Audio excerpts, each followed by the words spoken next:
And so out of that conversation was birthed the Hendricks County Chambers of Commerce Public Policy Committee. Many of you have seen our emails. You're getting them weekly during the legislative session from Torchbearer Public Affairs, who we've partnered with to share education on what's happening at our Indiana General Assembly on business issues impacting how you're running your business every day. What are some of the obstacles to running your business? Where does the community need to be? What can we do to make change? So we are providing you with this education. The Hendricks County Community Foundation said all of these topics that you're talking about are in our needs assessment. We've been talking about it for years. How do we formalize it and continue to educate the community? And thus, the Hendricks County Public Policy Education Series, I'm sure it'll have an acronym, was born.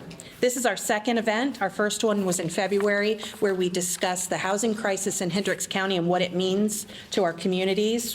Where are our people living? Where can they not afford to live? Where is there not available supply? And what can we do as a community to advocate for housing? And today, we're very lucky to have two distinguished speakers and leaders in the conversation of education and workforce development. Several months ago, I heard a presentation from both of these individuals, and it stopped me in my tracks. We are doing a wonderful job of graduating students, but they're not hearing the message of the importance of higher education in some form or fashion. That doesn't necessarily mean a four-year college degree, but some form of continuing education, maybe it's a credential, so that they can be employable and be successful on their journey forward following K-12 education. So we're going to hear about that today with specific focus on what the numbers look like in Hendricks County, and again, what can we do to advocate for continuing education of our Hendricks County community members. The Hendricks County Community Foundation is a wonderful partner with us. Again, they've identified a lot of these issues already as a part of their needs assessment, and they came in with Duke Energy to support this series. So we're very fortunate to have them as a part of this, and we'll hear from Eric here shortly. But I also need to recognize our sponsors of this event. Duke Energy and the Community Foundation came in together as the presenting sponsors. Ivy Tech is our presenting sponsor for today, and you'll hear from Amanda here momentarily. And then also our lunch sponsor today is Brown & Brown. So thank you to all of those who have contributed to this event. I hope that you'll stay engaged with these community education sessions. Our next one is in August, where we'll talk about early childhood education, child development, and child care, which is, we all know, is another big topic, not just for Indiana, but for Hendricks County as well. So I want to introduce Eric Hessel, who's the Vice President of Programs for the Hendricks County Community Foundation.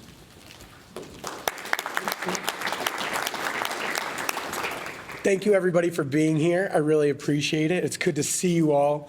The Community Foundation loves this series for a few reasons. Number one, it's education and community education. We can't do everything, right? And so if we can get knowledge into the right hands and brains, that you can help us accomplish some of the issue and beat some of the issues in our community.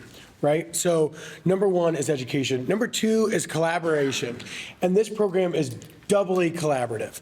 Number one, with our 4 chambers, we have 4 really incredible chambers of commerce that serve our county, and to watch them work together makes them even powerful, but also the collaboration that's on the other side of this podium.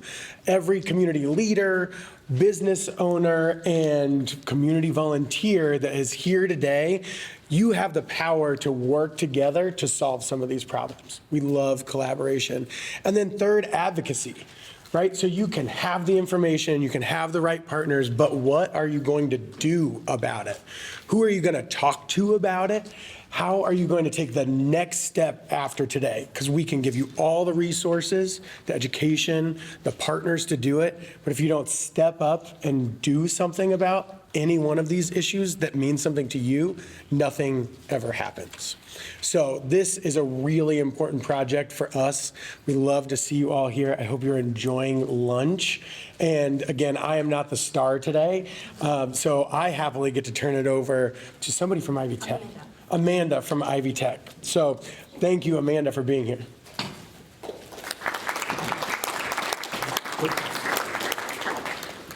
Hello, good morning, everyone. My name is Amanda Bonilla, and I serve as the Vice Chancellor for Diversity, Equity, Belonging, and Community Engagement for Ivy Tech Community College, servicing our Marion, Boone, and Hendricks County campuses. And we are very excited to have everyone here at MADE at Plainfield.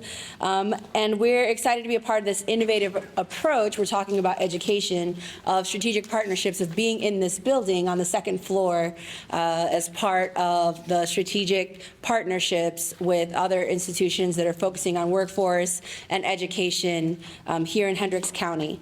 I do want to take a brief moment to introduce, just for her to wave, Miss Angela Davis. She is our site director here and our full-time representative of Ivy Tech Community College. So if you have questions specific to MADE or want to come or partner or any ideas, Miss Angela is your person. So I want to make sure we put a name with a face with her. And then I also wanted to highlight, we're being very intentional about our partnerships in Boone and Hendricks County. And so in Hendricks County, you'll see that there is flyers on your table. Our brand new Director of Community Engagement, Mr. Chris Wilburn, is starting community conversations. And we'll have one here on May 9th, and you all are invited. So please take a photo of that flyer or come speak with me. His email information is on that flyer about what Ivy Tech is doing in the community, what we want to do in the county, and what your needs are and how we at Ivy Tech can meet those needs.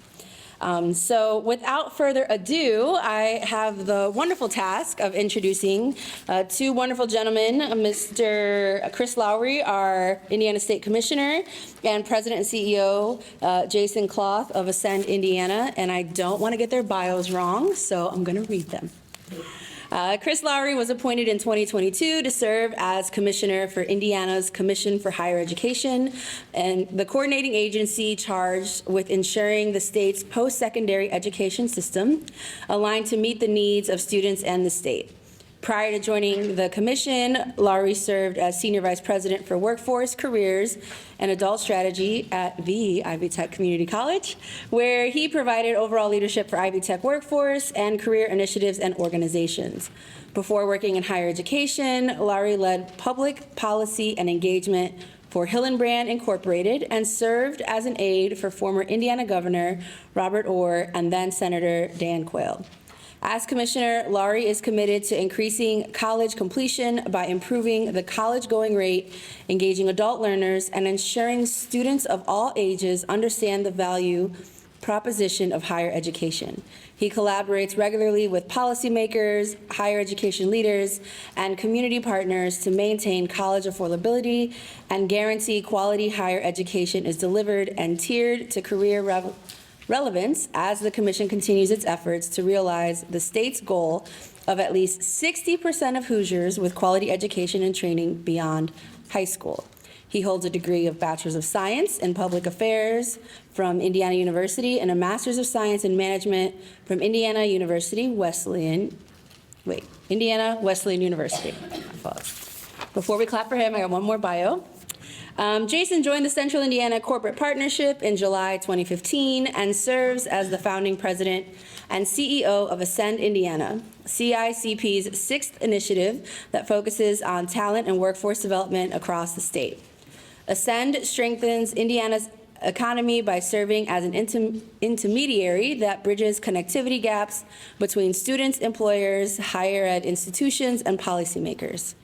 As president and CEO, he leads the development and implementation of the Ascend Network, Ascend Services, and thought leadership to accomplish the organization's strategic vision that Indiana is a place of economic opportunity for all. He was recently awarded the Aspen Institute's John McNutley Catalyst Prize for his work at Ascend, and he's also a member of the Aspen Global Leadership Network and inaugural member of the American Enterprise Institute's National Leadership Network. He has been honored as a member of the Indianapolis Business Journal's 40 Under 40 and a Walton Family Foundation Education Reformer to Watch.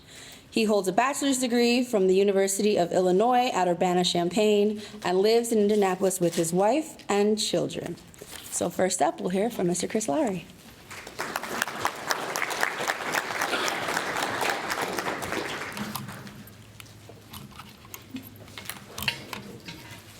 You know what, Brandon? I'll just use this. Okay. Yeah, we'll make it easy. And then here's the remote if you like. Awesome. Thank you. We're going to get it changed on the screen. Well, good morning. Still morning, right? Yeah. Amanda, thanks for the nice introduction. I don't know about y'all with bios. I always pause and go, what are they actually going to say about me? Because somebody else at the office wrote that, so I will fully admit that. But thanks for the nice introduction, and it's nice to see you. Yes, I was at Ivy Tech for many years. I still do bleed green, so there you go. It's really great to be with all of you, and also with my really good friend, Jason Cloth. Jason and I are the partners in this work, really good friends. We're on the phone all the time together and in each other's offices. But it's with the spirit of really wanting better for Indiana.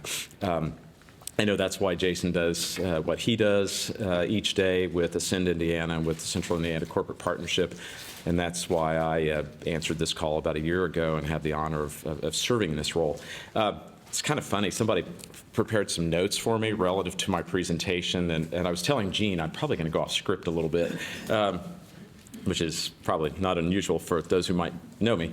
But I wanted to share with you, I love being here at MADE. I've been here several times, and I've bumped into many of you out here. And I was trying to remember like the first time, and it was many years ago, and it was with another really longtime friend of mine, a fellow named Scott Olinger, who I know all of you in the room probably know.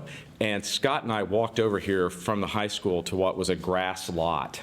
And he had called me and said, Chris, I've got this idea, and other people in the community have this idea.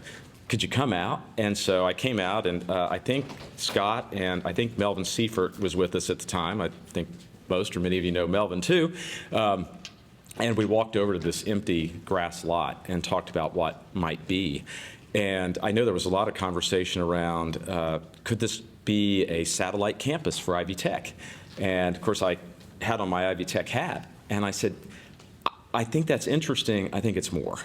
And I said, I think Ivy Tech ought to be a big part of this, but I think there's something significantly, there's a significant opportunity in what could happen here for your community. And it's been a delight to see MADE come to life and the work that you're doing here. So thanks, Gene, Amanda, anyone else who might have had a role in inviting me here.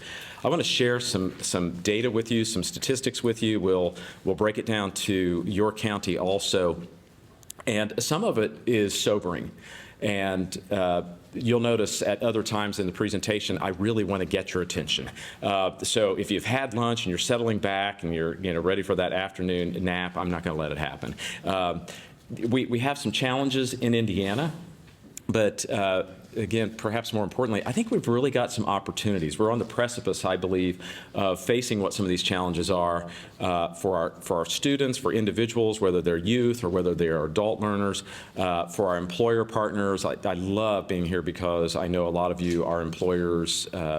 You run enterprises or you work at those, and having come from the private sector myself, I really value that. But you're also here as educators and other leaders in the community. So here are a couple of quick things. You may have heard over time this goal that Indiana has for 60% post-secondary attainment in Indiana. So that's something beyond a high school diploma. I'll put a couple caveats on it. When the state started counting this, and other states did back around 2009, the Lumina Foundation, which we're fortunate to have headquartered right here in Indianapolis, Indiana, a national foundation that's right downtown, they're the ones who helped the states say that's probably the goal you need for your economy to prosper and so forth. So when we began counting that back in 2009, we set this big goal for 2025 to be at 60%. I still think there's risk that we're going to achieve that. But there's some asterisks that we need to put on that. When Lumina and the state began counting that, that was only associate degrees and higher. I think wisely over time, we, Lumina Foundation and others said, yeah, but other credentials matter. certificates, technical certificates, industry certifications, and the like. And so in 2014 and then in 2018, Lumina began counting more of those. I know someone who was very noisy about that at the time, and met with Jamie Marasotis, who runs Lumina, and others, and said, you know, we really can't miss capturing those because they're really critically important for employers and individuals. So long story short, we began counting those too. So when you put all of those in, of the latest data, Indiana is at 54% of our working age adult population with something beyond high school. Good, we're moving toward that 60%. That said, I think we have to caution ourselves, because when we pull out and say, what are we doing now compared to what the original measure was, which was associate degrees and higher, we are only at 41%. So that's a long way off from the 60% goal that was originally set. So that's part of the sobering news I want to share with you. We've made really, really, really strong advancements. Ivy Tech, Vincennes, and others have been, you know, to say they've been central to that is really an understatement, but they have been central to that. And, but on the 2-year, 4-year, and higher, we've got a lot of work to do, folks. 41% in the latest data. The national figure is 46%. And that's quite a gap. In addition, when we look at what was counted in 2009, we were 39th in the nation, and I am very competitive. I think probably all or most of you are in this room too. When we look at that same metric, we're at 43rd in the nation. So we should let that sink in a little bit. We've got some work to do. In a second, I'll share a little bit more about Hendricks County, but you can see here too, when we look in aggregate, Hendricks County is roughly 52% now versus that 54%. What I would tell you, and I wish I had thought to peel those numbers back a little bit, I think what you would see is today on that associate bachelor's and higher, you're probably higher than the state average and less so on the, you know, technical certificates and so forth. I think you're going to see great jumps in that, principally because of MAID over the next couple of years. So, you know, it's that challenging news and that good news all at once. You know, I've been asked from time to time, even earlier this week, and I think I got a little animated about it. Someone said to me, well, the state's done really well from the certificate standpoint, and that's principally what we need for the workforce and so forth, and we got to keep the gas on that. And I said, well, I actually think we can walk and chew gum at the same time. We've got to keep the gas on that because employers do need that, and we've got to, 43rd in the nation, really focus on associate's, bachelor's degrees and higher. Right, we're not going to have the thriving economy we need if we don't do all of the above.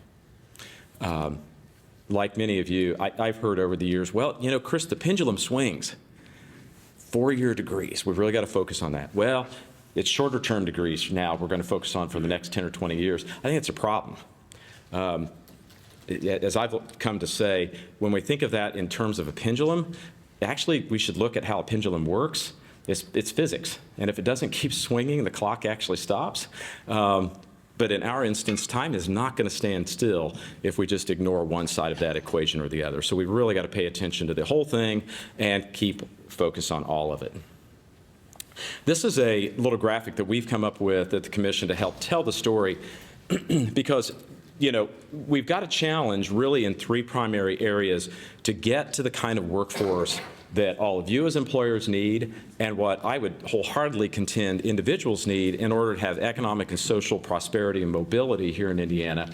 I dare say that every person gathered here, you know, has social capital, has the ability to do a lot of things that maybe a lot of other folks don't. And a big predicate on that is your education. It's opened a lot of doors, right? I see many of you nodding, right? We know that. And so we have to think of that in terms of individuals and then, of course, labor force. I would also contend very strongly in terms of community, strength of community, civil society, kind of a nerdy topic. I know Jason and I talk about that topic all the time. But it really does have to do with the fabric of our society, how engaged people are and what they're giving back and their ability to. But from an enrollment standpoint, and I'll break this down in the subsequent slides here, our state has seen a precipitous decline in young people going to college.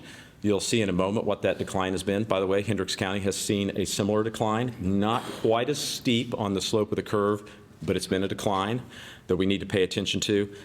almost exactly the same type of decline for adult students. So for adult learners, whether they're 28 or 48 or some other age, we'll talk about that a little bit. The completion rates, the rate of completion for someone entering and then finishing a post-secondary, post-high school credential has been improving in the last several years. Yay, I am glad. That is someplace where our state in particular has done a good job. I think it's a variety of things. We've found the right incentives to create that for our educational institutions, giving students what they need to be better prepared and so forth. However, I think what we have to recognize, you see 66% there, that's at extended time. If we look at a student completing a 2 or 4 year degree on time, it's still less than 50%. The 66% is completing a 2 or 4 year degree in 6 years. Much better than what it's been. We've had an 11% improvement in 5 years. Yay, that's good. However, as I reminded some folks the other day, whether it's the 45% on time or the 66% in 6 years, the last time I was in a classroom, a 66% was not a passing grade. So we can do better. Improvements, and we ought to acknowledge those. We ought to be pleased about those, but we shouldn't be satisfied. Similarly, I have to admit, I'm the new person in this role. Or I don't know that I get to still say that, Jason. I'm a few days away from a year, and I probably can't say that anymore. But with it has kind of been I've kind of had the grace of just asking a bunch of questions. I'm sure a lot of them have been stupid questions, but also asking questions maybe somebody else hasn't asked in the past. And our graduate retention was something that was raised in a similar meeting to this last summer by business people. Someone said, so Chris, how good are we at keeping those college graduates once they wrap things up here in Indiana? I said, Michael, that's a brilliant question. I have no idea. Huber. Some of you know Michael Huber. I said, I don't have a clue. So I asked our team, they came back and they said, well, Chris, we're going to actually give you 2 answers because we think the 2 answers are much more fascinating than just the question you asked. They said, first of all, here's really cool news. We are 14th best in the nation at attracting students to come to our colleges and universities, public and private. 7 public institutions, 29 private institutions. We're good at this. 14th, I'd like us to be top 10, but we'll get back to that.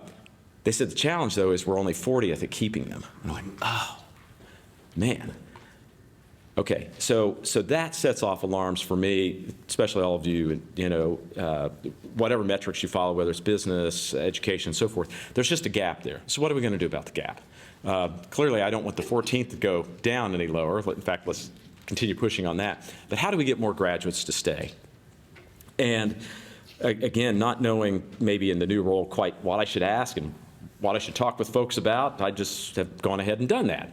And I started talking with our university presidents about this and saying, do we pay enough attention to it? And I would share with you what I heard back was everything from, wow, we pay a lot of attention to it, to we could pay more attention to it. And each one of our 7 university public institution presidents has leaned into this. They've embraced it, and they've said, you know what, you're right. 27% of engineers graduating in West Lafayette and remaining in the state could be better. I agree, right? But we've also got to have businesses in front of those students. And the same, whether it's at IU or Ball State or Indiana State or any of the others. So that's also part of what we're focusing on, and that is, let's get folks through, let's get them in the door, let's get them through, but let's try to retain them. We're not going to end up with ocean beaches here, and we have beautiful hills in southern Indiana, but they're not mountains, I get it, but we've got 36 institutions that are attracting folks to this state every day. And I think especially business folks are a big key in helping people stay here.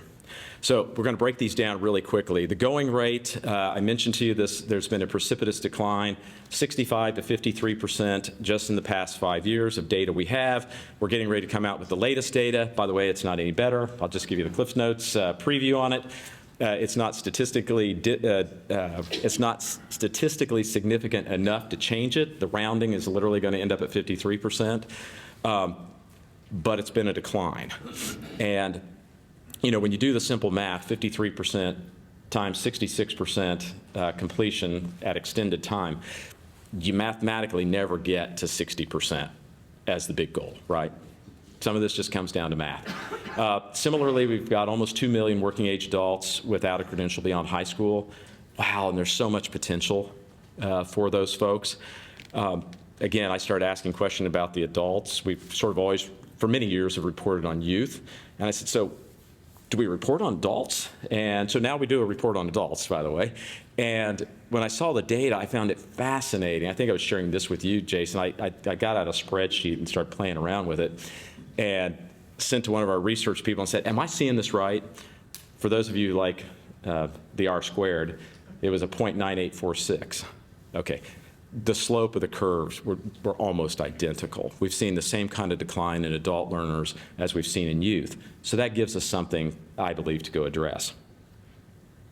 This is a little bit of a snapshot on Hendricks County.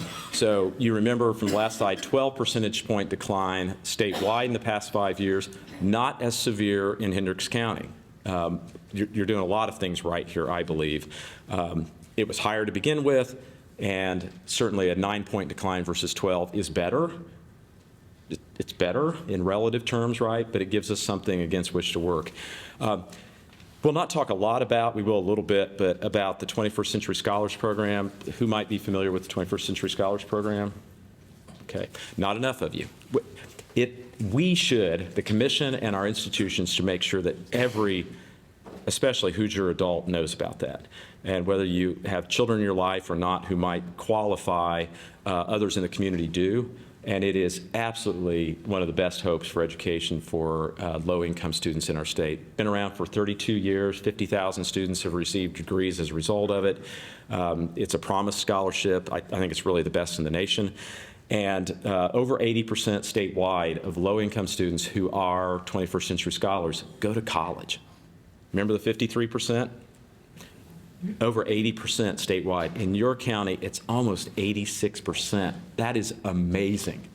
Probably some of you in the room are part of that movement, but your county, a lot of folks in the county have placed emphasis on that, especially in the schools, and then community organizations, businesses, and others. It's incredible. The degree to which students go versus their low-income peers, let me translate that for you. The degree to which 21st century scholars who got signed up go versus the kids who didn't get signed up, it's stark. Even in Hendricks County, where it's really pretty good, still 62% go versus 85%. But wow, we're losing 23% in there, right?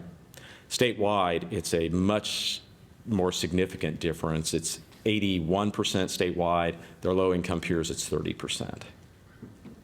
Wow, and when people ask me, so what keeps you awake at night? That's one of the things that keeps me awake at night. I'll share good news with you. You're probably not a legislative nerd like I am, but had one of our folks on our team at the legislature at the Senate Appropriations Committee this morning. Really big and good news. We put forth a policy proposal to automatically enroll any child who's a 7th or 8th grader to be signed up for the 21st Century Scholarship. We know who they are. It's principally based on free and reduced lunch eligibility. And rather than, I'll look at this table because, by the way, we only get 48%, half of the kids signed up. And looking at this table and instead saying, well, Brandy got the form home. She got signed up. She's going to have her tuition and fees paid for. Great. Jason didn't. He forgot it in his gym bag. Sorry, Jason. So this legislation will allow us to automatically enroll all of those kids, first time in history. Big news is it passed the Senate Appropriations Committee this morning unanimously. I think it's going to be one of the most significant things that happens in higher education for quite a while. The support from, both sides of the aisle, people in business, philanthropy, government, the governor's put his voice behind it very strongly. So we're delighted about it. Just thousands of more kids are going to have this opportunity as we move forward. But again, y'all are doing some really good things in Hendricks County when I look at the degree to which you get those kids signed up. We're going to make that easier. and we're going to be able to shift resources to helping kids then complete high school, college, and move on to a good career. Completion rates, I talked about some of this already. The degree to which students, sorry, I still say kids, everybody's younger than me now. The degree to which folks finish, it's still less than 50% on time. It's about 2/3 at that extended rate. The gaps are the things that I have really deep concerns about. Even going back to the college going rate, low-income kids who are not 21st century scholars statewide, 30%. That just keeps me awake at night.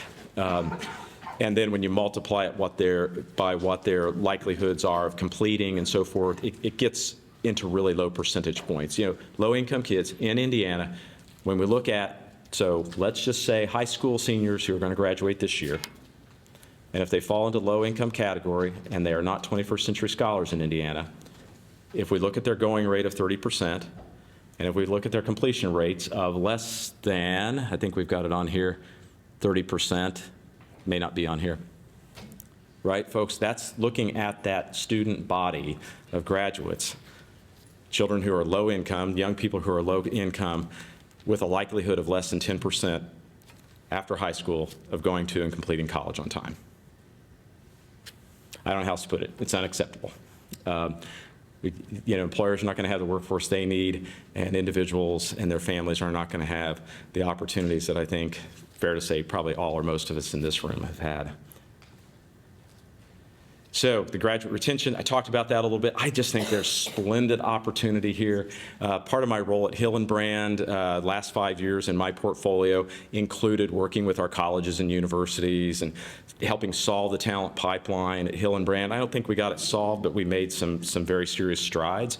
And part of it was being present. Pam Whitten and I had dinner last week. And by the way, if you don't know her, the fairly new president at IU, she's a delight. We have 7 great public institution presidents, by the way. She and I were talking about this, and she is all in. And I said, Pam, the way I think about it is if an employer wants, the folks from Indiana University, they don't get allowed to complain unless they can look at me and go, yeah, I've got Pam on my phone and she doesn't answer my calls. And I said, by the way, I know you answer everybody's calls, you even answer mine, or your text messages. And by the way, you don't get to complain about them not hiring your students if you don't have their numbers. And by the way, again, she really gets it. But one of you, Amanda or Jean, somebody used the word intentional up here. Thank you. You used it, didn't you? Yeah, it's a big word at Ivy Tech. But there's got to be intentionality to it. And we have to spend time with those folks, being involved. Best practices. Ball State University, don't know how. Any Ball State grads in the room? Excellent. Your alma mater is doing some incredible work in career services. First time I sat down for a formal meeting with Jeff Mearns, the president there, I got ready to get to this topic and he beat me. He pulled out a slide and he said, oh, and by the way, we've got a goal on retention of graduates in our state. And I said, really? He said, yeah, we're at 70 such and such percent, and here's our goal for such and such. And I went, that's awesome. And then he went on to tell me about how they're creating an ambassadors program for students of alumni in the state who will coach and mentor their students and hopefully hire them. I said, that's amazing. And this was back in April or May. He told me they had a cadre of 3,000 or so people. Blew me away. And so then I was talking publicly about it. You might have been there, Jason, a few months later, and I started to brag, and I pointed to President Mearns, and I said, they've got 3,000. He went like that. I thought, oh, no. I had the number wrong in my head. And I said, yes, President Mearns. He said, actually, we're over 4,000 now. Right, but that's also another way. I know this from my own case. As an undergrad, Bloomington, IU Bloomington is my alma mater. It's so easy to get folks engaged, and you yourself as an alum, it's easy to get engaged. So, put me in, coach. What can I do? Can I, mock interview for students, mentor, coach, hire them? It just works that way. Here are a couple stats I'm going to leave with you really quickly on these pages. There's nobody in the room I have to get the attention of on this stuff, right? We know the criticality of this. It's for individuals, it's for employers, it's for communities. But the numbers tell us like statistically tell us why it matters to help someone see that they need education and training beyond high school. Unemployment rates are lower. Labor participation rates are significantly higher. By the way, I think that's a challenge of our time. It's been declining for years, by the way, especially for men, and higher levels of education and training result in better outcomes there. Average wages, there are unicorns all over the place, folks, and that's sort of how I refer to them. You don't have to have a college degree to be successful, not at all. One of my best friends completed high school. He's my age. He and his family started a business 40 years ago. They have $250 million in sales now. They employ over 3,000 people, got nearly 1 million square feet of business, et cetera. And that is the only friend I've got like that. Just saying, right? Statistically, someone with a bachelor's degree and higher earns over 80% more than someone with high school diploma only. And then you see, net worth, et cetera. And then, as I like to say, if we don't have folks' attention, maybe this will get it for you. I'll just pick out two here, infant mortality and life expectancy. So in a home where folks have less than a high school diploma, the likelihood of infant mortality is 2x what it is in a home where there are bachelor's degrees and higher. I'm not wrapping any opinion around any of this, right? These are just the basic facts, and I think speak to why we can take all of our voices and lift these things up. Again, can be good for our own communities, for our own businesses, and so forth, but these are things that really speak to making differences in individuals' lives. 12 years life expectancy. Before I jump onto this other, I'll share with you that we're looking at some other analyses to help understand the correlation between attainment and a lot of other things. We could go back to this slide or this slide, but I heard a stunning statistic a few months back by a friend who was at the time, no longer is, leading the Indiana Department of Corrections, Rob Carter. I don't know if any of you know Rob. He's no longer leading it. He's off in the private sector now. But I was in a meeting with him and a dozen or so other folks, and we were talking about challenges in society, workforce, et cetera. And Rob started out with this. Many of us had like long, lengthy, things to talk about. Rob got right to the point. He looked at all of us and he said, 46218. 46218. I thought, I think I know where that is. We were downtown, Indy. It's sort of near northeast side.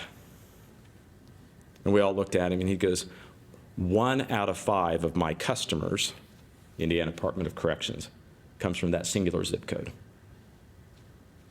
And almost all of them are men.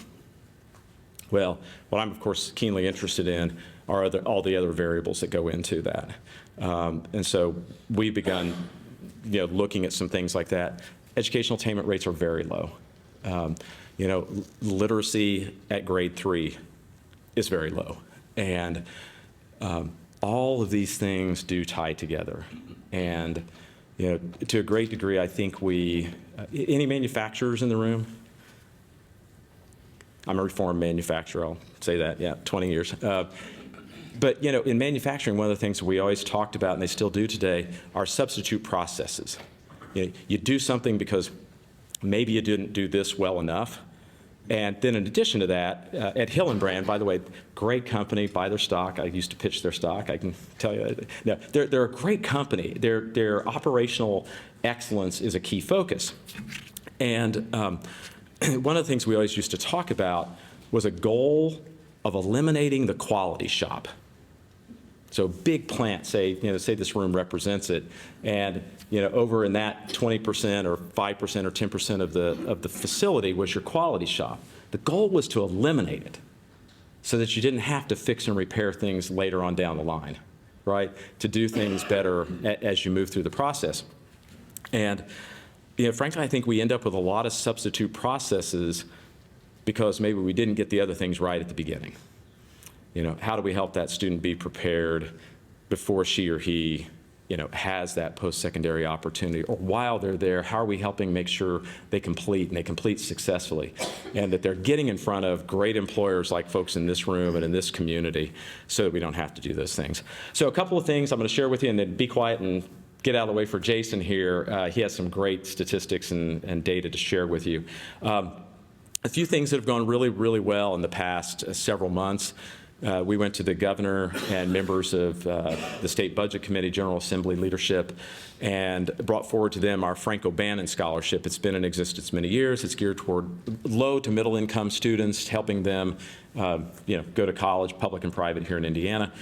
And it was so interesting to me. Again, I'm just asking stupid questions. This topic came up, and we had extra funds in there, but we couldn't spend them. I said, so why is this? And somebody said, well, it was cut in 2009 during the Great Recession. And I said, did you say 2009, or did you say like 19? Did you mean 20 with the pandemic recession? They said, no, it was cut in 2009 and really hasn't been adjusted for inflation. And I said, oh, maybe we ought to do something about that. And by the way, policymakers agreed and kind of went, oh, yeah, we ought to do something about that. So the State Budget Committee this past fall agreed. We restored the cuts from now 13, 14 years ago, increased it. Point being, a lot more students who really don't have the wherewithal to go to college in Indiana, public and private, are going to be able to. 21st Century Scholars Program, should have updated this slide coming in here. 1449 passed the Senate Appropriations Committee today. We are so excited about that. The payoff is great, very, very, very conservatively. The investment for the one student who we got signed up, we're going to get both of them signed up now, it's 10x conservatively in wages alone. Increases in local and state tax receipts, more than account for over the worker's lifetime for the original investment. It's just good all around, and targets folks who, young people who really don't have the ability to go. FAFSA completions, we are now going to be another state out of just a handful in Indiana where FAFSA completion is going to be part of the requirement. They'll have the ability to opt out of it, but that's the federal aid the federal financial aid form. Pretty stunning. Last year alone, the estimate is students in Indiana who did not fill out the financial aid form left $70 million on the table. And as I always remind folks, those are dollars, Hoosiers, sent to the federal government that we're just not getting back. We're not increasing it. We're not, increasing a tax or something. It's money that goes to Washington that some other state's getting back. This is going to the governor's desk too. It has passed. A variety of other things. Then some of you might have been there. I think some of you were the other night. I was just honored to deliver my first State of Higher Education address at the State House, and laid out something our team and I have been referring to as the HOPE agenda, Hoosier opportunities and possibilities through education. A whole lot to unpack there. I think a lot, especially of our young folks, need more hope. The opportunities and possibilities that accrue through education are, they're documentable. I mean, they're facts, economic, social, and so forth, having the talent pipeline for employers and communities to really be thriving. But then I laid out some goals for us, and you'll see over the next couple of months numbers that go to these. Again, I am a reform manufacturer. There are numbers for everything. We measure them, and we measure them 7 ways, and then we figure out how we can make them better. So not probably surprising to all of you, but really increasing and setting a goal to be, let me back up for a second, a top 10 state in every one of these. More on that, but I'll give you sort of a sneak preview. I believe we should be a top 10 state in every one of these by 2030. We are a top 10 state in regulatory environment, tax environment, new business startup, infrastructure, the list goes on. It's good. This is a good place to have a business, Indiana. Know that from my own experiences. And we ought to be a top 10 state in human capital development. And Made at Plainfield is one of the best examples in Indiana I can think of. So let's set some goals. We're competitors. Probably very few folks in this room that weren't paying any attention to the recent NCAA tournaments. I know I was. My brackets were crushed very early on. but let's be a top 10, and when we think about post-secondary training and education, again, looking across all demographics, let's get the going rates to be top 10. Attainment, and being very specific, not just the overall attainment, but there are special populations within the adult side of it that we're going to be focusing on. Veterans. The state ought to lead in that regard. The disabled and the justice involved. A lot of folks who go into the justice system, and rather than them going back at 38% current recidivism rate, we know that with good programs you can get it down into the single digits. Let's put a focus on that. Utilization of credit for prior learning, won't go into that, but that's honoring adults who have great experience in working and certifications and other things, and helping recognize that those things could be counted toward a degree. By the way, Purdue Global does an amazing job of this. They educate thousands of adults every year, and approximately 25% of all credits earned at Purdue Global come through this thing called credit for prior learning. I think our state ought to lead in that. The rate at which people complete, again, great improvements over the last 5 years, to some degree over the last 10 years, especially over the last 5. I just want us to be one of the top 10 states in the nation. Retaining talent, again, I do want us to be top 10 on attracting, but let's start with 14. We have great communities. I lived in this state 60 of my 61 years, and I can't imagine living anywhere else. I lived in Disneyland East for a year, better known as Washington, D.C., and I wouldn't take it, any place over Indiana. So let's help other folks know that. There are ways to measurably look at, as I've said here, economic and social mobility outcomes. We talked about some of them. Let's lead in those. And the keys to it are education. My friend Katie Jenner, who's Secretary of K-12 here in Indiana, she agrees with all of this. We are keen partners in this work. I just happen to have the higher education side of this, and to be a recognized state for developing human capital. I think we can lead on those things. How am I doing on time? Am I over, or do I have a few? Couple. Okay. I'll share with you. I didn't start telling this story until a few months ago. A reporter was interviewing me, and was going through all the stats, all my nerdy numbers and so forth. And it was really a good conversation. And toward the end, she threw me sort of a curveball, and she said, yeah, I get it. These are facts and things. But what's it meant to you? What's it meant to your family? And I went, well, that's a good question. And I answered a little bit, and then I really went back and thought about it. I'll tell you what it's been to my family, and I'll make it within 2 minutes. Both sides of my family moved to roughly central Indiana from Appalachia. And both sides were dirt poor, and they moved up to central Indiana for job prospects, like a lot of folks from central Indiana. 3 out of 4 of my grandparents did not graduate from high school. In fact, 3 of 4 stopped at 7th grade. One of my grandmothers began working in a factory in Anderson at the age of 14, known as the Remy Brothers, I think at the time, became Delco, and it was part of General Motors for many years. So 3 out of 4 didn't get a high school diploma. One of them did, though, and that was my grandfather, Lowry. And of that next generation of children, every one of them finished high school, had their high school diploma. Starting to see some progress here, right? One of them in that generation did something beyond high school. He got an apprenticeship. That was my dad. That was entry to the middle class for my family. And in the next generation in my family, I was the first and the only one to go beyond training, something that was, certification or training, to college. And our children, Jared and Jordan, grew up in an upper middle income life. Our daughter has her bachelor's and master's. Her husband has his law degree.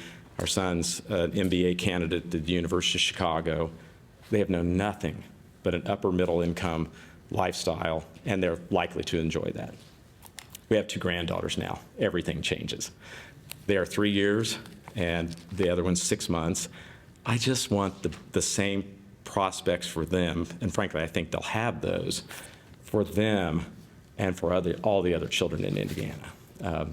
I think we can do that. I am absolutely certain that education is the great equalizer. It is the provider of opportunity and possibility and hope. And frankly, I know a family that it provided the way up and the way out of poverty. It's just been delightful to be with you. I really love being here at this place. I don't get to come out here enough because I think this exemplifies the way a community has leaned into it and is taking it seriously and saying, look, training and education, yes, K through 12, and yes, beyond is critical for a really strong community. Just love what y'all are doing here. Thanks for letting me come and ramble on for a little bit. Sorry I'm losing my voice. I've been giving these kind of speeches for many weeks, trying to get everybody to help follow along with this work. But thanks again, and you're going to enjoy some really good work that Jason and his team from Ascend have been doing. Thank you.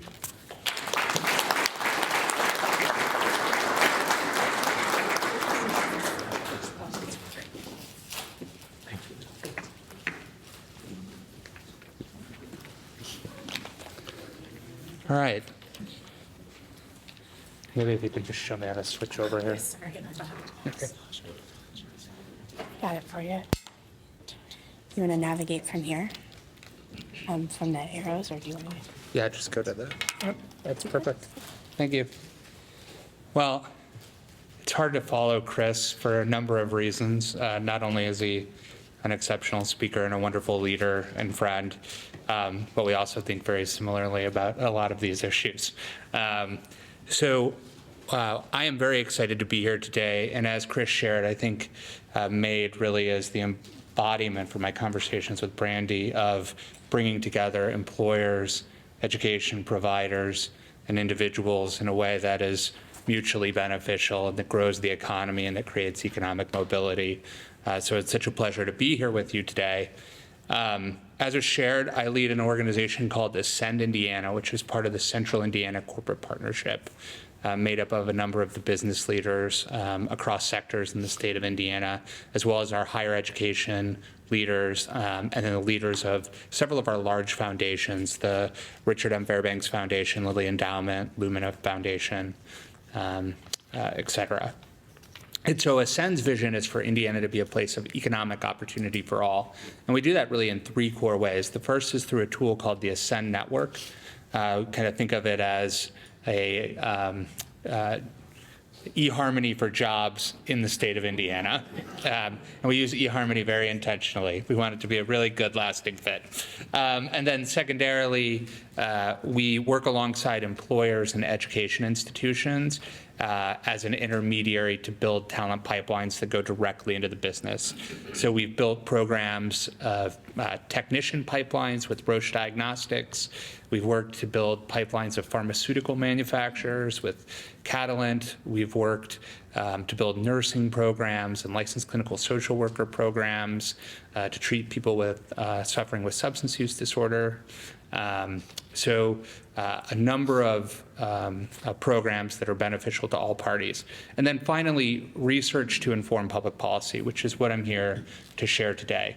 So I am going to share an analysis that we released looking at the labor market in the state of Indiana post-COVID and how the pandemic impacted economic trends that were already occurring really pre-COVID, but accelerated, some economists believe, at a much more rapid rate. So we'll look at the demand side of the economy, looking at what's happening to jobs and the nature of employment opportunities and the educational attainment required.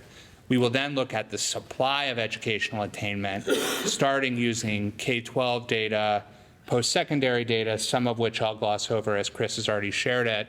And then we'll look at the areas of alignment between the demand side of the labor market and the supply side, as well as a series of public policy recommendations, many of which overlap with those recommendations Chris shared, many of which we're very thrilled to see moving through into law. I also realize I'm going to be sharing a data set that's interactive. So unlike a PowerPoint presentation where it's static, we'll be able to filter by a variety of features.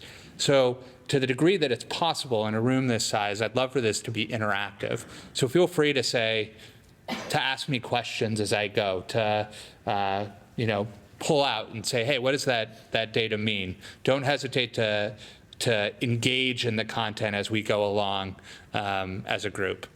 Unless there are any immediate questions, I'll go ahead and dive in. All right, wonderful. So I'm just going to start off by taking us to a series of key findings that came out of this report. There's a lot of text here, so there's no need to strain your eyes to read it. But the first is that the COVID-19 pandemic really accelerated a lot of macroeconomic trends that we'd been seeing in our economy for an extended period of time. We've talked a lot about the impact of free trade and globalization on our economy and what that's done to the composition of jobs in this country. But also it's accelerated the rate of automation and the digitization of work and the types of jobs that we're creating as a state. Indiana consistently ranks #1 or #2 in the country in terms of its vulnerability to the automation of employment opportunities. Historically, that means we create more good jobs, but those jobs require additional levels of education and training, very similar to what you see in the facility that Vincennes has created. It's a different form of manufacturing than the type of manufacturing we associate with the industrial era. Secondarily, too few students, as Chris shared, go on to enroll, persist. They often don't concentrate in degrees that align to employment and go on to find jobs in Indiana when they complete. Thirdly, there are profound equity gaps at every stage in the education to employment funnel. And that's not just equity gaps in terms of racial dynamics and socioeconomic dynamics. There are also very, very profound gender gaps that exist all the way through median wages, apples to apples comparisons of educational attainment. A fourth finding, which is relevant to you to the extent that there's a relationship between Hendricks County and Marion County, is that we're actually forecasting a decline in jobs for the first time for individuals that have less than a post-secondary education, which is going to place tremendous burdens on the public health and public safety system longer term.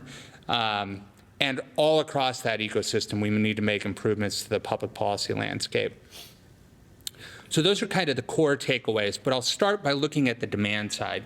So what we're looking at here is Lightcast data. So it's looking at a variety of sources, including Bureau of Labor Statistics, as well as job postings to job boards like Indeed.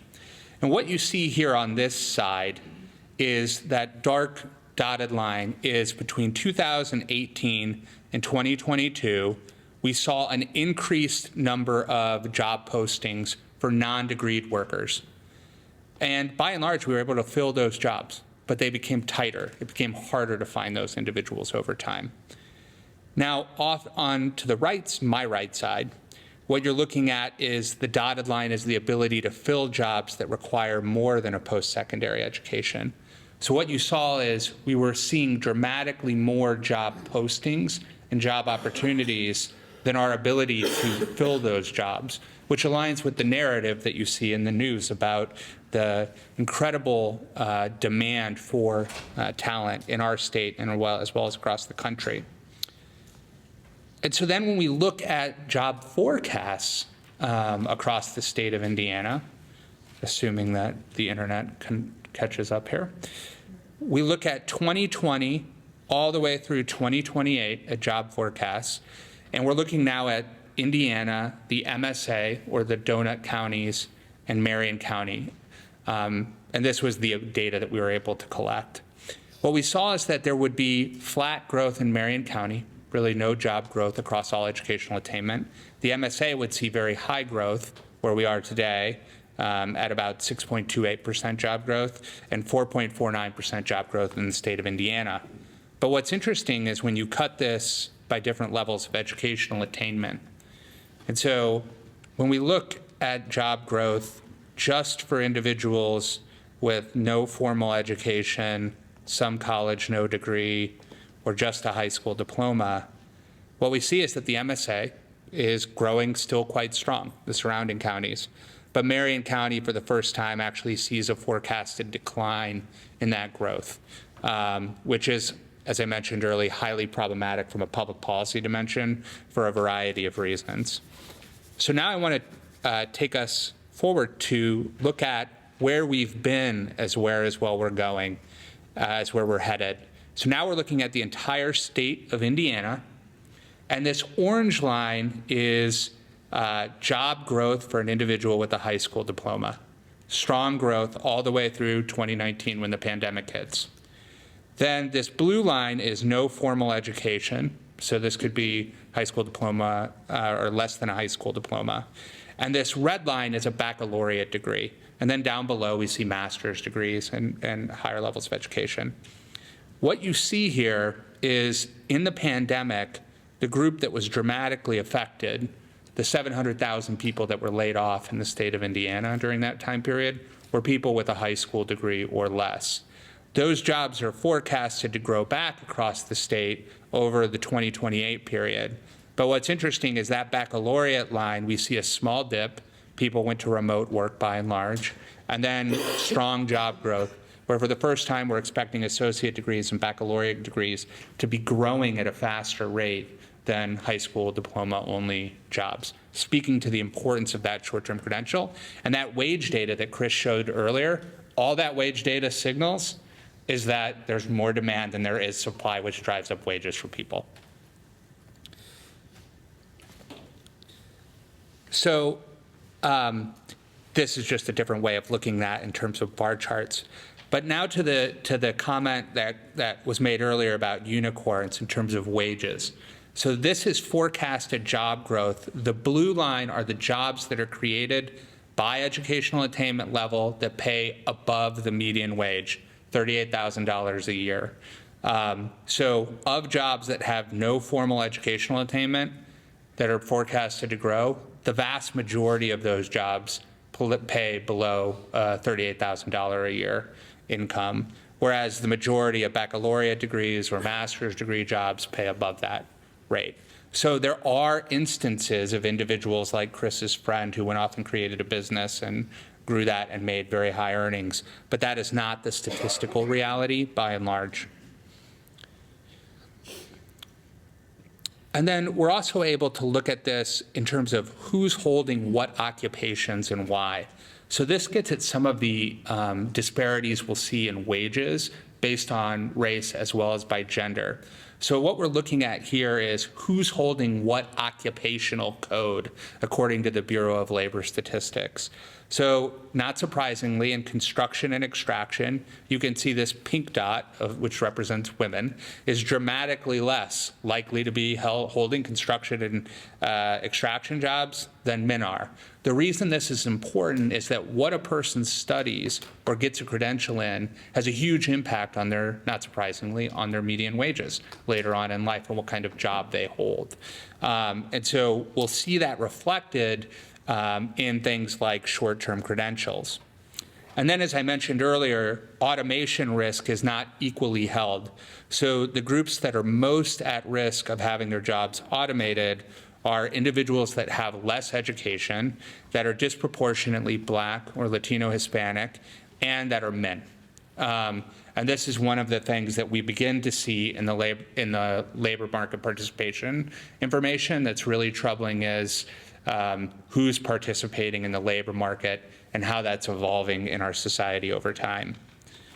So now this is a really, I think, insightful slide in the fact that we have linked IRS data to real Hoosiers.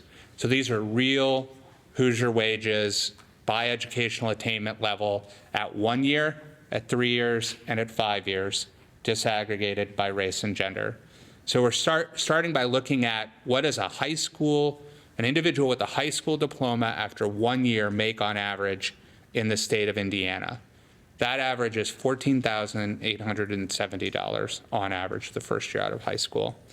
When we look at a high school diploma earner after 5 years, so they've been out in the workforce for some time, what we see is that they on average are making $29,000 per year though a Black individual would be making $21,000 per year, 5 years out with a high school diploma. When we look at increased levels of educational attainment, so we look at short-term credentials, which is where all of our post-secondary educational growth is coming, we see that there is some growth after 1 year with an overall average of 21,000. After 5 years with the short-term credential, you're now seeing a bump to an overall average of 34,000. But when we look at the gaps, for instance, between men and women, we see a $10,000 wage gap between men and women. Men making about 40,000 compared to women making 30,000 with the same level of educational attainment in the labor market. And now when we look at that same data for associate's degrees and bachelor's degrees, we start to see a really meaningful jump in wages, as evidenced by the data that was shown earlier. $33,000, the average wage right after college. But after 5 years, now we're at an average wage of $47,000, again with a $10,000 gap between men and women and a large gap between Blacks and other racial groups. So I'm going to stop there. And that's kind of laying out the demand side of the labor market, how it's changing and what wages are. And I would just invite any questions, thoughts, or reactions from the group to what I shared. Surprising, not surprising, sad, happy. Yeah. Like the whole thing with all the wage gaps just makes me really unhappy. And I'm just wondering how steps are being taken to close the wage gap between men and women and between white and Black and Hispanic and Black and everything. Yeah, so there's a lot of things that are going on in that data that we'll see when we look at the supply side. And I think these things are going to change dramatically in the next 10 to 20 years that society isn't really prepared for. But part of what's going on, for instance, in the gender gap is really, I think, two core things. One is degree concentration.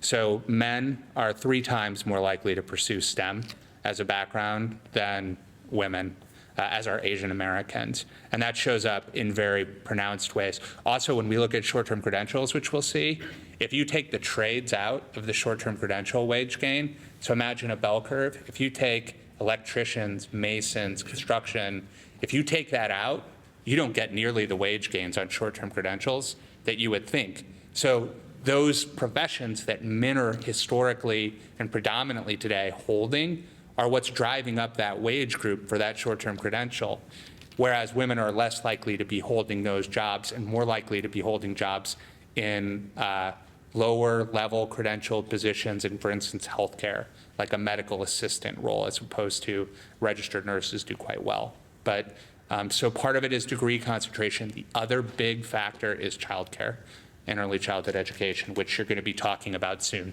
I mean, the reality is that in COVID, the only group that did not come back to pre-COVID labor market participation was women. And as women make up a much more highly educated part of the population because they enroll and persist at far greater rates than men in college now. I don't know if it's far greater, it's, yeah. It's far greater. 61%, to remember the 53% college going rate, 61% currently in Indiana for young women, 46% for young men. So there's Set another of other problems there. So as women exit the labor market for periods of time, oftentimes when people have families and the cost of childcare is quite high, if that has historically been a woman that exits, then their earnings tend to be less than their counterpart that stayed in that labor market for that period of time. So in this period of time, I'm going to keep us moving. So what we're looking at here are demographic trends in Indiana. This is a snapshot in time, 2010 to 2021. What we're seeing, as you know, is that the baby boomer generation is preparing to retire.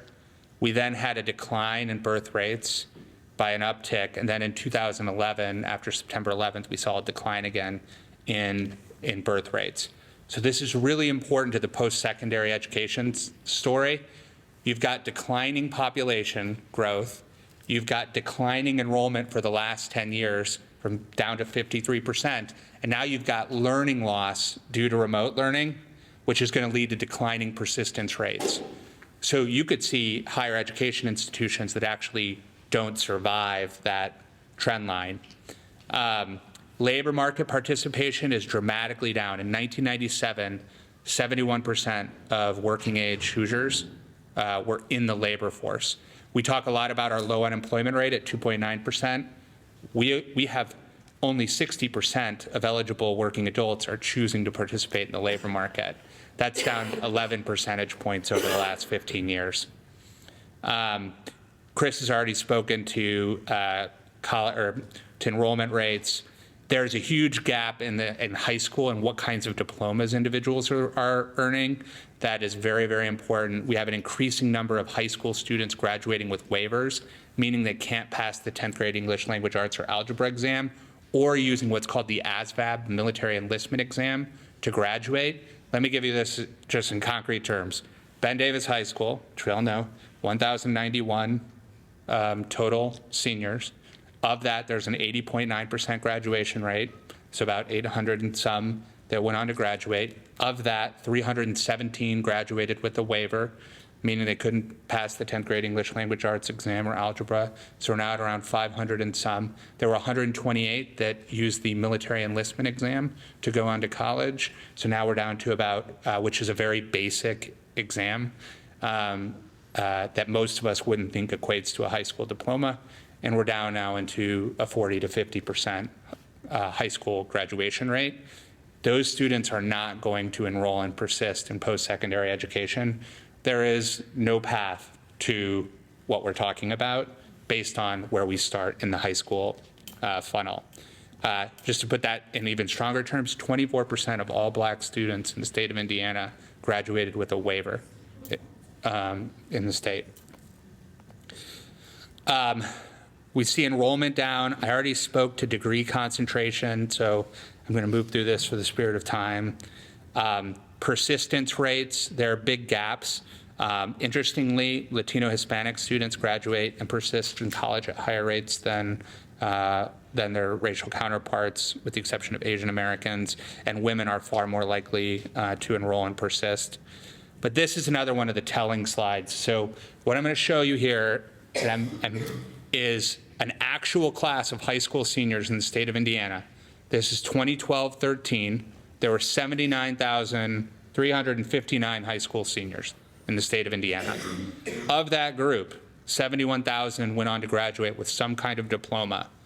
Of that group, 34,000 went on to enroll in post-secondary, and of that, 18,000 went on to complete a short-term credential, a 2-year degree, or a 4-year degree within 6 years. So our top to bottom funnel of all of our students with any kind of credential is 22.8%, compared to what is about 30% across the country. Now, when we sort that to see what are the gaps that exist, again, we see that we had 9,000 Black high school seniors. Of that group, 966 went on to earn some kind of credential. So as the business community says, we want to diversify our workforce and be more representative of society, the raw numbers statistically will not support it unless we improve the throughput all the way down that funnel, which is why things like the 21st Century Scholars automatic enrollment, FAFSA completion is so important. Now, just to wrap up on the misalignment between demand and supply, Chris already spoke to this a little bit, but this is kind of a mind-blowing slide for me as well when you see it visually.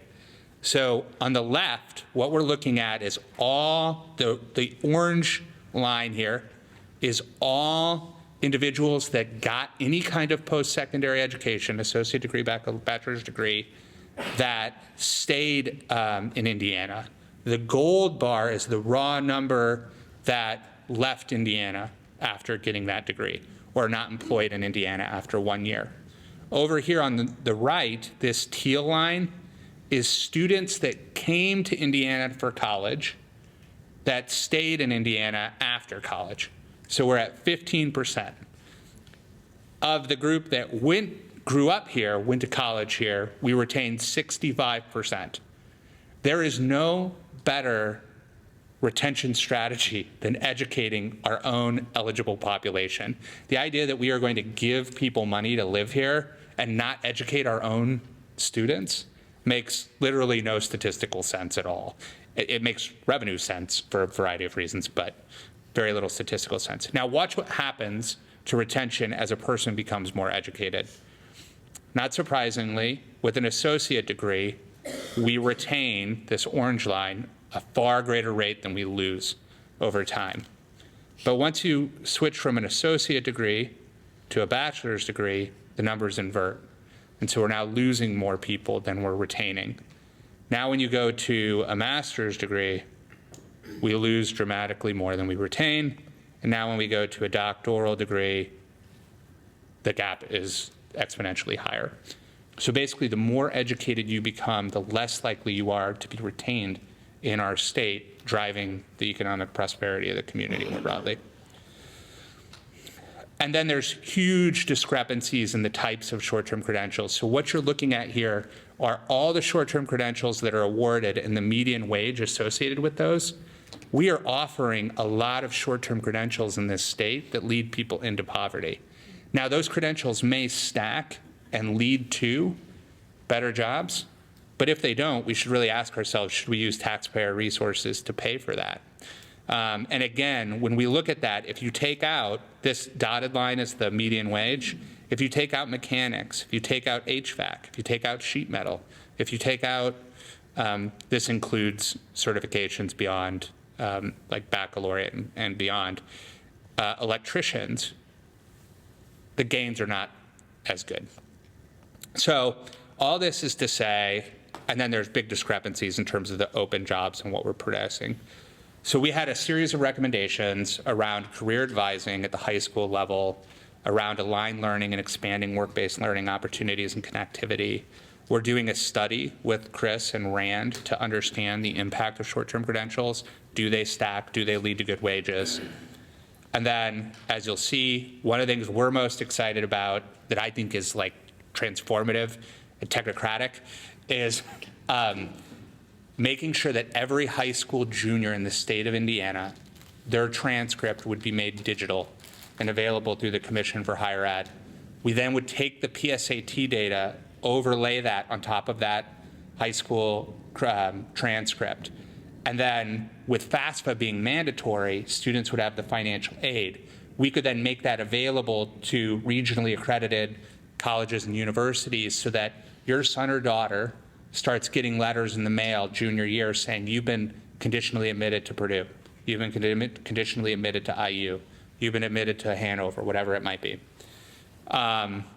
We also want to capture all work-based learning reporting through the Department of Workforce Development, so we could map all internships, jobs, apprenticeships in the state, expand adult employer and training grants, make changes to the funding formula, which we've seen is done, and then automatic enrollment in 21st century scholars.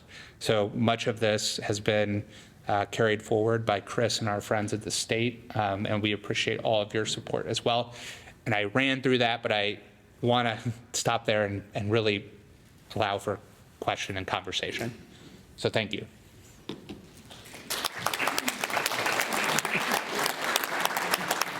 Yes. And then yes.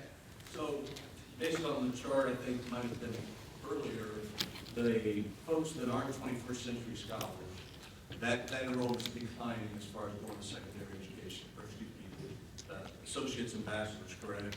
How much of that factors into the cost of college? We haven't talked about the cost of college at all today. How much of that factors in? Chris. Yeah, it's a great question. I'm really glad you asked it. So when we look at whether it's research we've done in the state or nationally, the Commission has done Pew, Gallup, Strata, all of them. Three main factors that keep people away from higher education or something beyond high school. Affordability, number one, career relevance and quality. So a couple of different things, and it's going to be a lot of the messaging we're really going to do. The other night in my speech, I gave two examples and said, you know, y'all, there's a Hoosier humility thing. We need to get rid of it. Here are a couple of things I think we've got to talk about more, especially with families and students and so forth. In Indiana, I would bet you haven't heard this before, in the last 10 years, our public institutions, adjusted for inflation, have actually decreased the cost of tuition and fees at our public institutions. Mitch got a lot of news, by the way, Mitch, friend for a long time, about holding the costs down at Purdue. That's great, but guess what? The other institutions also followed. Now, counting all of you, there are like 200 people in the whole state who know that. Right? I mean, that's crazy. We should be talking about that every blasted day. And then on financial aid, we are first in the Midwest and fifth in the nation in need-based financial aid. Again, now about 200 people know that. I'm being a little glib, right? But those are the kinds of things that I think the state has done, we have been doing to keep college and university more affordable. And then lastly, I have to tell you this too, that you know, the unicorns and the narrative sometimes get skewed in the media. I know that shocks everybody, that something would get skewed in the media. Any media in here? I should ask that. That's all right. But, you know, I was talking a few months ago with a reporter from the Wall Street Journal. I love his work. Doug Belkin does great work. And he had reached out to me because I've been kind of noisy about men not going to college, not going to work, well, choosing not. Anyway, that's a whole other topic for another day. And we started talking about the value of education. He goes, so why do you think there's this perception, you know, that it's not worth it and so forth, Chris? You know, you told me the wages are higher, unemployment's lower, you know, on and on and on. And I started laughing. I said, Doug, you do read your own paper, don't you? And he said, what? And I said, I've subscribed for 30-some years. You've had series of articles on the front page of the Wall Street Journal that talk about somebody, excuse me, with a weird master's degree from the University of Southern California who can't get a job, pours coffee for a living, and is $250,000 in debt. And he said, well, you're right. I said, not one article, like a lot of them. I said, we're in Indiana, it's an 80% wage premium. Our average debt, I wish it weren't, even this high, it's $28,000. It's not $250,000, $300,000. Right? And I said, Doug, our statistics show that there's great value to it. That investment really does pay off. Now you got to be a smart consumer, pick the things where there's demand, and you know, look at the kind of stuff Jason's talking about. But I said, you know, in Indiana, holding down the tuition and fees, we've got good financial aid. You know, the narrative is good. It really does pay off. There's a real return on investment. But y'all got to help us in the media because the stories you paint, you know, like 7 people you found from around the country who, you know, it's a train wreck. So anyway, I agree with you, and we're going to keep the pressure on to hold costs down. You know, again, 21st century scholars to make it affordable and those things. We've got to show folks career relevance. You come, you can actually get a job, and here are the folks who want to hire you, and we're going to get you in front of them. And we're going to keep pushing on quality. I know that was a lot more answer than the question you asked, but I'm glad you did. I do think there's like something that's really important though, is back to this educating our own population at our own institutions comment. There's this trend right now that you may have read about where a student, I think I went to the University of Illinois and studied, you know, something very relevant in Russian history. But it's worked out. Yeah. Well, for one of us. But there's this trend where the University of Illinois and Purdue to me are like very similar kinds of schools. And I thought about going to Purdue. And there's this trend now where students will not be admitted to Illinois from Illinois, but be admitted to Purdue. And students at Purdue that won't be admitted to Purdue, but will be admitted to Illinois. And one of the reasons I'm excited about this e-transcript and this PSAT data is we need to take a hard look at if the data is super clear that educating our children here at a low cost that is going to lead them to stay here, then we need to take a public policy look at like how many of our students that should be being educated here are being educated here and why. Go ahead. Yeah, that was actually, I'm glad you said that because that's a question that's been on my mind is if I hear the narrative, get more kids into college or post-secondary education. Yeah. Keep them here. I wrote down educate our own students, it's what you said at least twice now. One of the things that keeps bringing me, and a lot of people in Indiana might not know this, but we're blessed with 2 schools I can think of, Indiana and Purdue, internationally known for academics, part of American Association of Universities, there's top research schools in the country, which what goes along with that is a lot of attraction for not just out of state, but international students. So my question is, how much of that is a barrier to accomplishing what you're talking about? In other words, I'm going to say it seats being taken up by students from outside the state, wherever that is, and maybe our students here in Indiana not qualified, not being accepted. Is that a barrier? Yeah, I mean, I think there's always supply and demand at work. Yeah. You know, I'm a part-time economist, I guess, yeah. So I think that's always at work. I think also what's at play, and we've just kind of just not been good enough at, is that when we think of, say, IU, undergrad alma mater, right? So I'll pick on them. You can go to Bloomington and get a business degree, and it's wonderful. It's hard to get into the Kelley School. Love walking through. They all have better suits than me, better resumes. They're all smarter than me. And but you can also go to one of 7 or 8 other campuses and get a business degree. What the system, including our office, e-transcript that Jason's talking about, we've not been really good, okay, we haven't been, as a state, of also helping the student know, hey, Chris, you couldn't get in Bloomington Kelley, but here are your other options. Still, I think we've got to work on capacity. I do know Bloomington and Lafayette have both expanded their capacity specifically for more Indiana students. I'll give them both support there. But there, again, we just do kind of a crummy job. An example I've used is if a kid wants to get into Kelley School, she doesn't want to go anywhere else, she wants to be a direct admit, she doesn't get in. She gets into Bloomington, but they say, sorry, you're not a direct admit to Kelley. Nobody turns to that student through the kind of technology he's talking about, by the way, we're working on it with him and others, to say, yeah, but there's this great business school, it's called the Miller School at Ball State. And they do this, and by the way, they're ready to offer you a scholarship. What? And there's the Lacey School of Business over at Butler, and right? Like, we just haven't even done that. And, to me, that's whatever you want to call it, fish in a barrel or low-hanging fruit or something. I think we've got to look at all of those things, push on IU and Purdue to have capacity for Hoosier students, but also look where we do have capacity and go, golly, we've got, a total of 36 terrific public and private institutions, and, kid applies to 5 schools, doesn't get into the one she wants here in Indiana, goes over to Illinois and pays, double tuition. That's crazy. And I mean, just to, we talk about these things sometimes if you're like hyper technocratic like I am, you're like, oh, well, what about if we did, but like maybe to simplify this, in the 19th century, at some point we said kids need more than a middle school education, common education. They need a high school education. 1918. So we say you're going to high school. And then we passed a law that said middle schools are required to provide transcript information to high schools. Seems really basic to us. At no point have we said, the data is incredibly clear that some level of post-secondary, as long as it's relevant, is important. Why don't we make that available so that we can enroll those students? But we haven't done that yet, and that's one of the important steps going forward. I know you had your hand up, and then, yeah. Me? Yeah.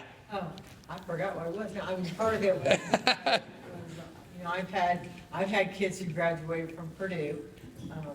My daughter-in-law is a 21st century scholar, so as you talk that story, she's got a doctorate now from Purdue Global. They moved away, they moved back here, thank goodness, when they decided to have grandkids. But now I've got these grandkids on it. What is their future gonna look like when they go to school? I mean, they know they're gonna have to go to more than high school, because that's our family thing, is you have to do more. So as we're sitting here and we're listening to this, what are maybe 2 things we can take to share with everyone else that wasn't here today? Well, first of all, we didn't talk enough about the role of community college and reducing the cost. Like, you all have this facility right next to your high school. Like, anything we can do to drive dual credit, to drive students getting credits while they're in high school, or making Ivy Tech a pathway to the 4-year degree that reduce the cost, I think is going to be one important and one very, very meaningful step that can be taken at the local level.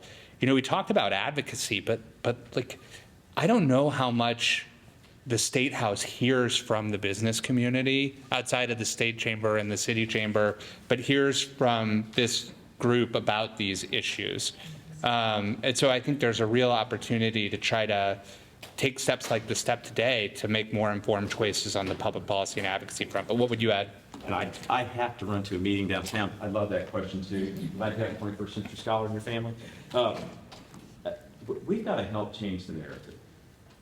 And it's not going to, like, people don't trust state government, they don't trust federal government. I get that. So, just saying. But you're all trusted messengers. Education and training beyond high school is worth it. It's not just some esoteric, oh, this guy, Chris Lowry, showed up and said, oh, yeah, we ought to do this. The numbers actually show, right? Return on investment. If you think about the number I threw to you, $28,000, $29,000 average debt for an undergrad. I just looked it up. I wasn't texting, Jason. That's the price of a new small Kia. And it's actually less than the wage difference in 1 year. Again, you can look at it in a variety of ways. It's an investment, time, of money, and all the numbers say, it's worth it. You've seen it in your own family, and I think the point you made, there's an expectation, but there's a weight to everything we do, I believe. There's a weight, just like a boat. Your grandchildren will know these things. They think Purdue is the only college that you can go to. Their parents have built that. I think I really have to. No, I'm just teasing. I'm an IU grad, it's really hurtful. But I think you said it, sir, somebody did, about we are just blessed with incredible institutions, public and private. So it's part of that. We just have to do every chance, anywhere, any place we've got. I'll tell you, I've been turning to our friends in education, business, but also leaning into getting the ear of any community and faith-based organization leader I can find. Literally saying, if I can say this, good friend of mine who pastors a big church in Indianapolis, and saying, look, if you're comfortable taking the pulpit, I'm good with that. I can't be there. If you're in your community organization, volunteer places, you are, but sharing that narrative, sharing the story of your daughter-in-law and others. I'm so sorry I have to run. It was great being here. Thanks for having me. Thank you so much.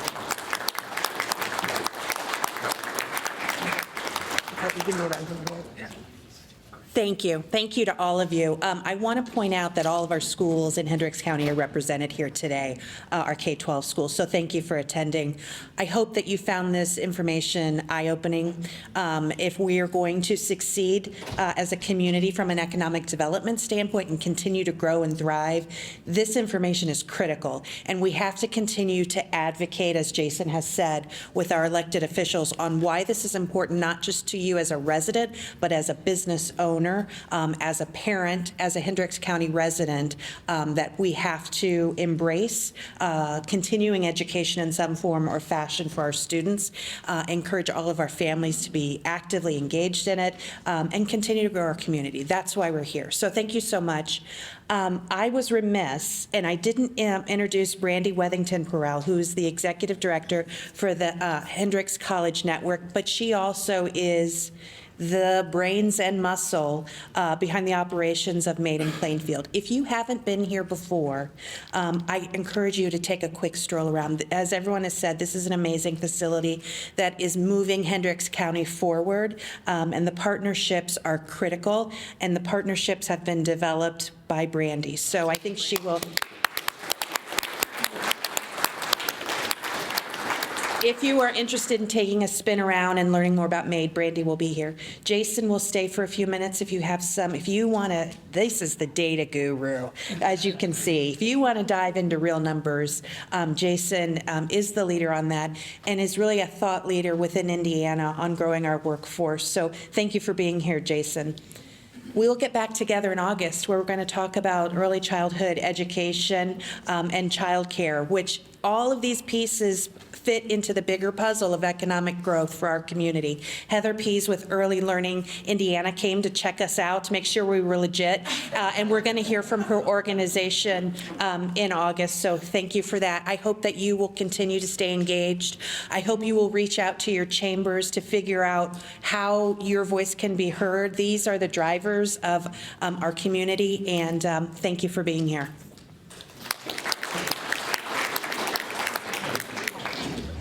Thank you.